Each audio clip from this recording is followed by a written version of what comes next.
Bismillahirrahmanirrahim. Assalamualaikum warahmatullahi wabarakatuh.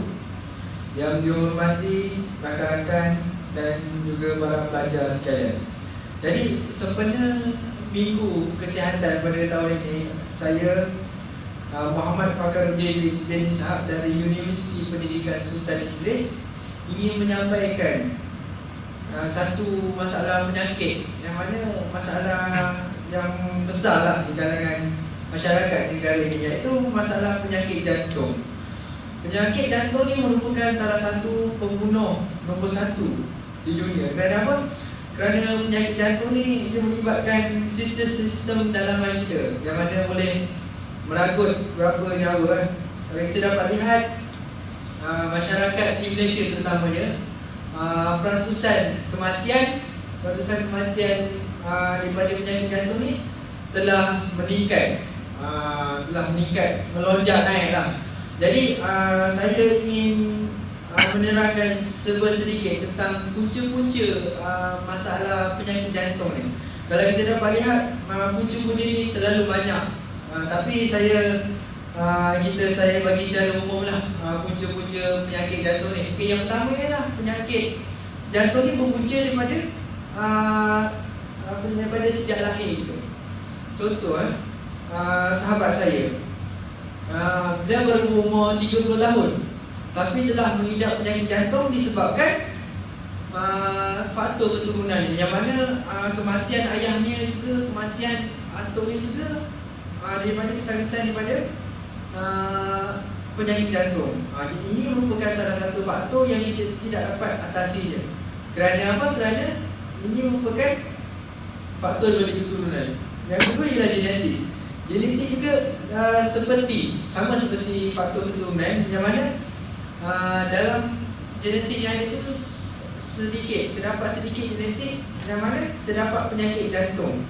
Yang ketiga, punca penyakit jantung ni ialah berpunca daripada masalah gaya hidup kita, iaitu merokok.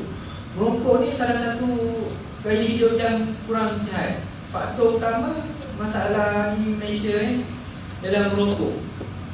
Merokok, kalau kita lihat, dia banyak bahan-bahan yang boleh merosakkan sistem organ, terutamanya di jantung dan di hati. Jadi apabila asap yang dihisap tersumbat di organ-organ seperti jantung ni, dia akan membuatkan jantung kita rosak. Itu akan menjadikan penyakit jantung ni lah. Yang keempat ialah kolesterol terlalu banyak, yang mana kalau kita dapat lihat masyarakat ni yang terlalu mengamalkan pemakanan yang tidak sihat lah. Contohnya seperti tidak mengamalkan sistem piramid makanan, yang makan terlebih minyak, contohnya kolesterol. Itu merupakan salah satu punca menyebabkan penyakit sakit jantung. Okey, jadi kita terus kepada tanda-tanda awal pesakit jantung. Yang pertama ialah sakit dada. Seorang yang akan mengalami sakit jantung ni, mereka akan merasa sakit di dada. Yang kedua ialah kurangnya selera makan. Bila jantung kita dah hampir mengalami masalah, jadi organ-organ lain juga akan terlibat dan membuatkan kita akan merasa kurang selera makan. Yang ketiga ialah sesak nafas. Sesak nafas ni terjadi apabila jantung kita yang tidak berfungsi dengan baik. Jadi dia akan melibatkan sistem-sistem dalaman seperti sistem pernafasan dan juga sistem-sistem darah yang membawa oksigen ke seluruh badan. Yang keempat ialah sering rasa penat. Okey, kalau kita dapat lihat penyakit jantung ni, bila jantung kita tidak dapat mengepal dengan baik, jadi udara tidak dapat, darah akan tersumbat dan kita akan merasa cepat penat lah bila melakukan sesuatu aktiviti. Contohnya aktiviti berjogging atau aktiviti seharian itu, memang kita akan merasa penat. Yang kelima ialah kita akan kerap buang air.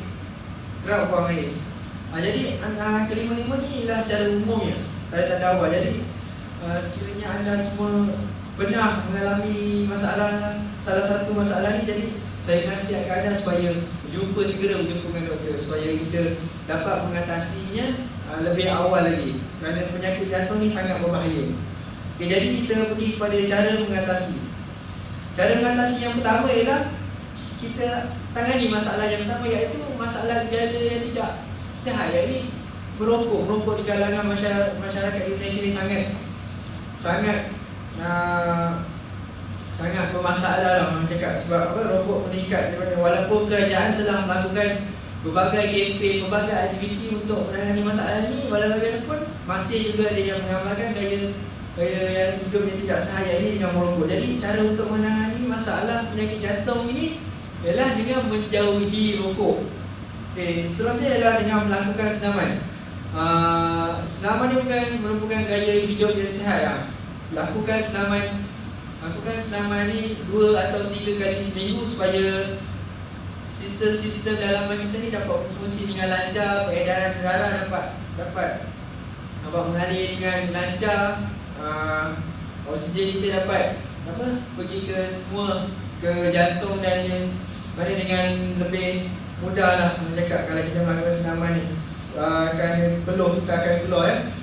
Seterusnya adalah dengan menjaga pemakanan.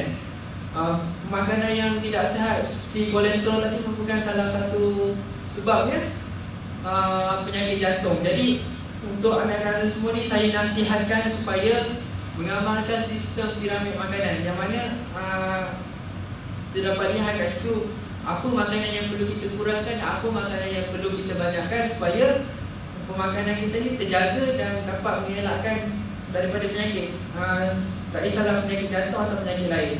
Jadi seterusnya adalah dengan menghindari stres. Bila kita stres, kita akan melakukan pelbagai aktiviti yang tidak sihat dan pemikiran kita juga tidak akan dapat mengawal. Jadi hindari stres, kita lakukan gaya hidup sihat, jaga pemakanan, kita lakukan pelbagai aktiviti yang boleh meningkatkan kesihatan kita. Jadi secara kesimpulannya, amalkanlah gaya hidup yang sihat supaya kita dapat menjauhi segala penyakit, tidak kisahlah penyakit jantung ataupun penyakit diabetes, penyakit lain.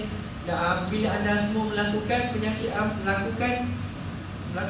aktiviti gaya hidup yang sihat, insya-Allah anda akan terpelihara atau dijauhi dengan sebarang penyakit. Itu saja ceramah saya pada hari ini. Dengan lepas bismillah. Dengan wabillahi taufiq wal hidayah. Assalamualaikum warahmatullahi wabarakatuh.